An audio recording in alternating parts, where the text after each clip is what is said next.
Hi, I'm Prasun Kumar. I'm Chief Marketing Officer with JustDial and a career marketer and business professional. My passion is building businesses and brands. Throughout my career as a business professional, I have dealt with HR professionals and HR teams across different organizations that I have worked with.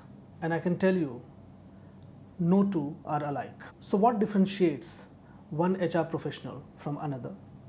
And what does it really take to become an HR professional who someone can look up to and look forward to? I'm going to talk about some of these things today and would also want to discuss how does one really build a great place to work at. So to begin with, let's just discuss why personal branding and networking skill is important for HR professionals. Well, being a marketer, I think a little bit of marketing gyan is due. So let's start with understanding what is branding really. Brand essentially is your core and a promise on top of that. This core and promise, these two things come together and define a personality. The core as an HR professional probably would be people management skills, but it's the promise that you layer on top of that is what will really differentiate you. Why is personality important? Personality is important because it defines how you are perceived from outside. And that's very, very important when you're dealing with people. Who you are sitting with across the table and how do you perceive that person makes a lot of difference during your conversations and your relationship development phase. So it's important to really work on your personal branding and to really have a well-defined, well-thought-through, unique personality of your own as a professional. It's true for all professionals, but it cannot be more truer for HR professionals because you keep dealing with people all the time. So why is personal branding important? It's important for a variety of reasons. The first and the foremost reason is, as HR professionals, you are dealing essentially with people related issues and with different personalities. And you cannot deal with all different personalities in one single way. So having a well thought through personality of your own, a well defined personality of your own, will help others who have to approach you to really plan their conversation well enough, and that will create a favorable opinion around you or about you because you will become predictable, you will become someone who one can go to with certainty of thoughts, with certainty of a certain approach that one can take with you. And all these things are important when you're dealing with people. I will not be very comfortable going to an HR manager whom I cannot place, whom I do not know how the person will react, whom I do not know what the person stands for, and so on and so forth.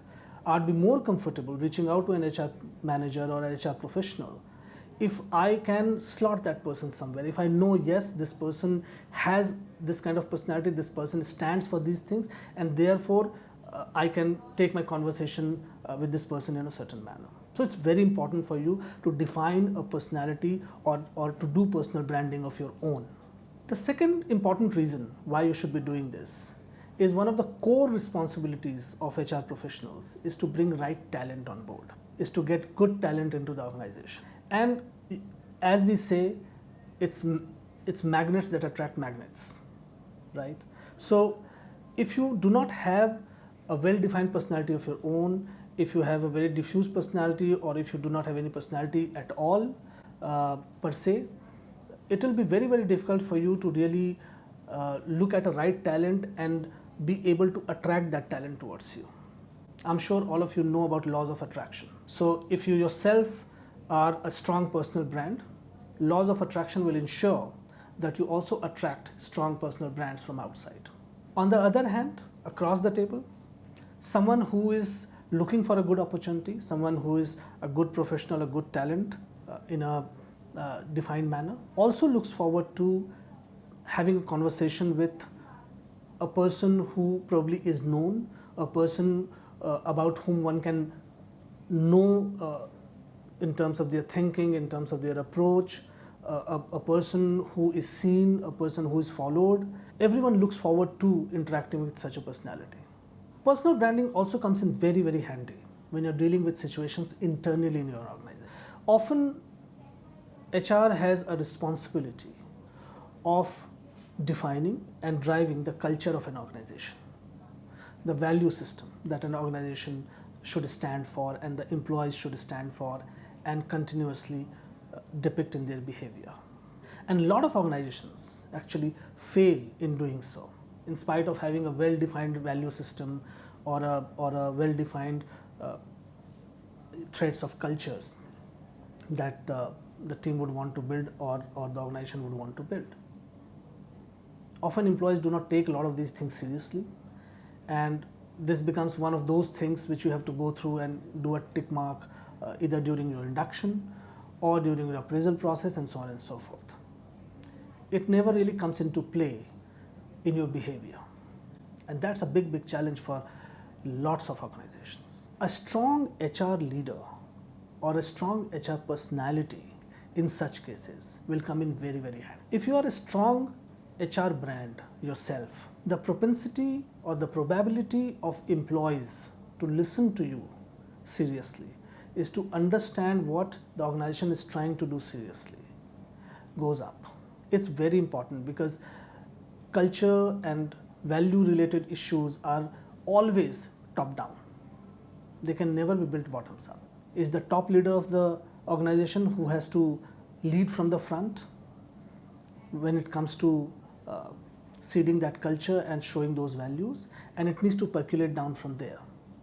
So employees at the bottom often look up to the leadership to take a clue, to take a hint on those values and the culture that the organization is trying to build.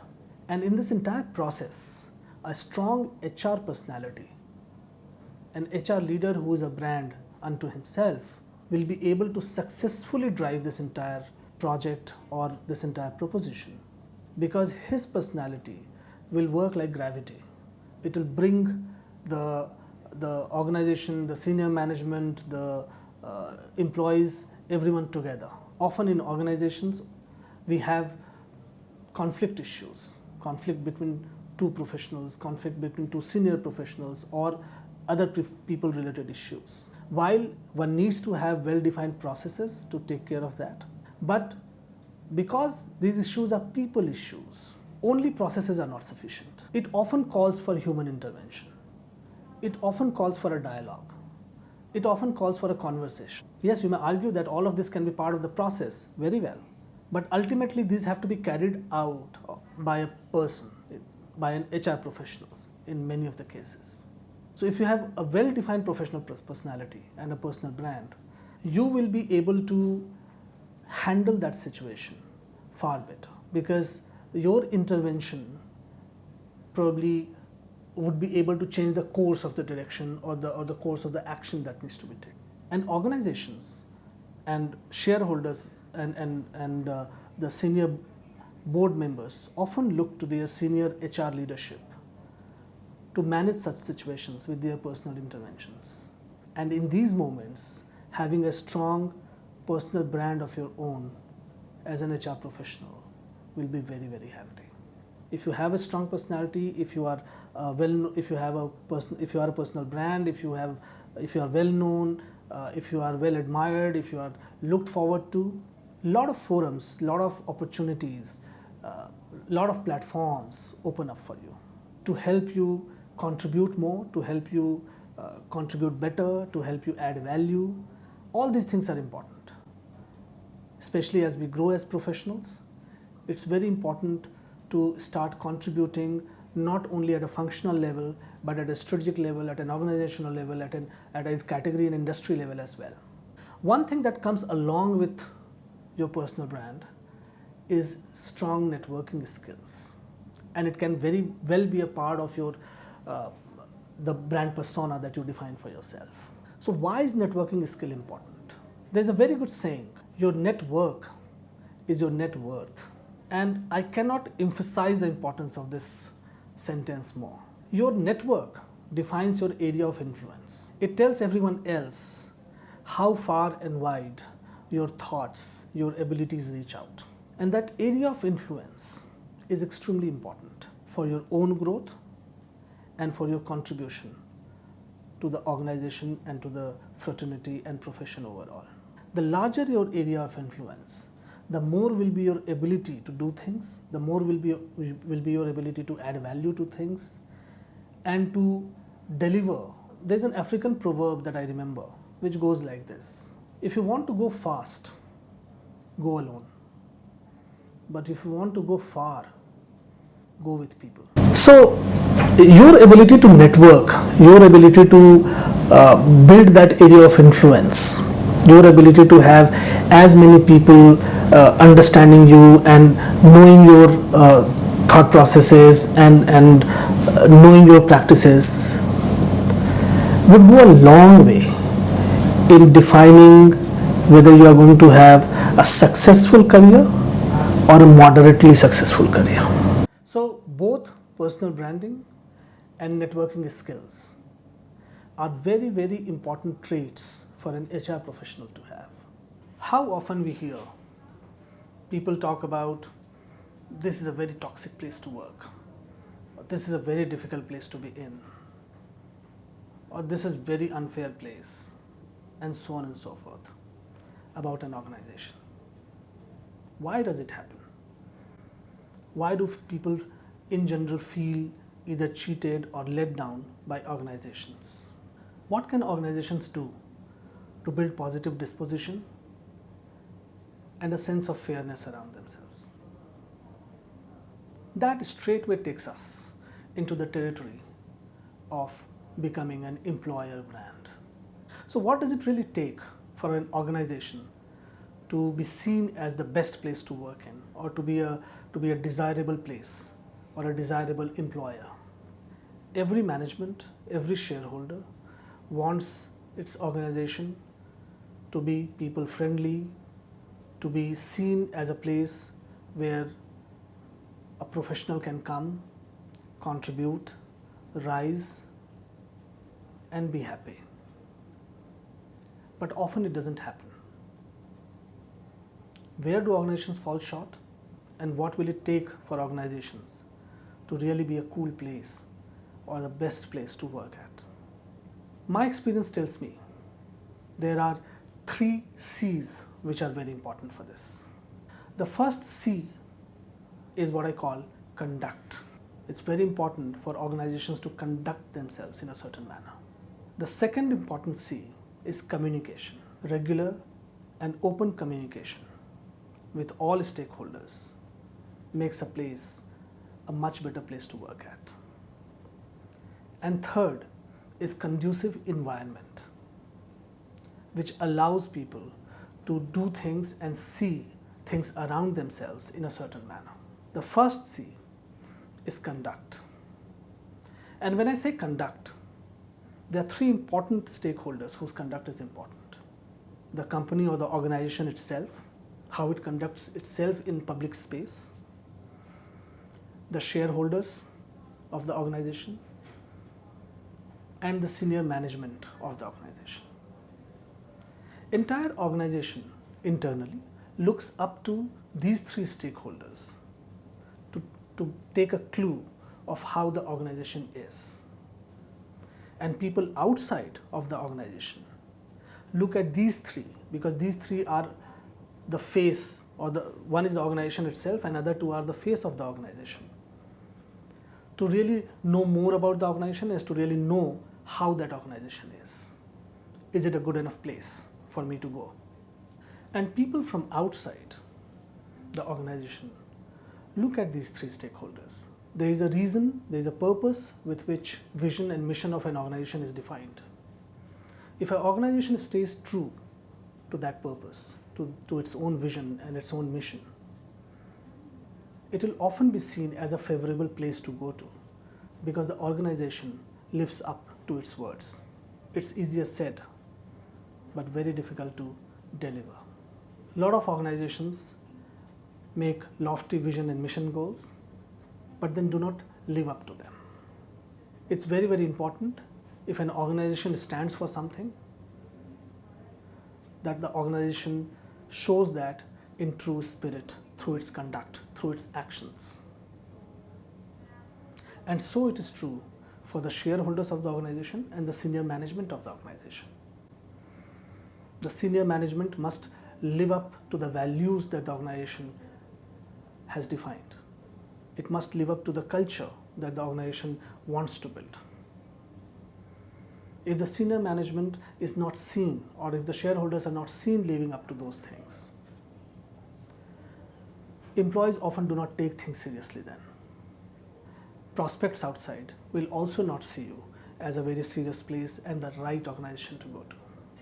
And when I say conduct, it's often not about image management. It's really the actions that counts. So if you really want to build an organization which becomes one of the best places to work for, focus on the conduct part of it, how the organization is conducting itself and how the senior management and shareholders are conducting themselves. The second C is communication. Good organizations, great organizations are often good communicators. They communicate well with external world and they communicate well with internal stakeholders. That is employees, suppliers, and everyone else. An open and transparent communication system, a regular communication system, these things go a long way in building a favorable perception about an organization. In today's world, as it is, it's not possible to remain silent. We live in a connected world. If an organization chooses to remain silent, other elements will take over and will speak on behalf of organization, and that will do a great deal of harm to the organization. Or if at all nobody speaks, that silence itself will cause a lot of harm to the organization. So as HR professionals, you must focus on defining a very well thought through communication strategy for the organization and its stakeholders. One important thing associated with communication is its tonality. And every brand, every organization should have a well-defined tonality.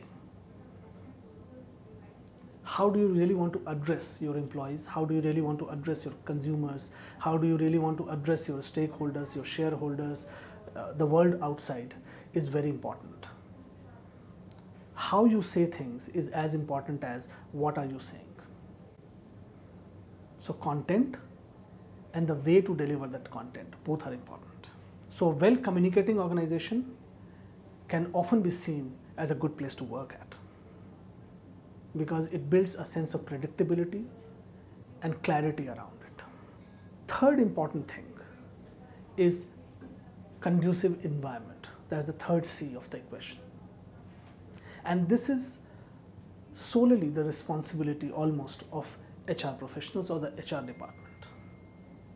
How do you create an environment within the organization which is seen by employees and others as conducive enough for them to be able to not only discharge their duties, but to be able to enjoy the process as well while doing so.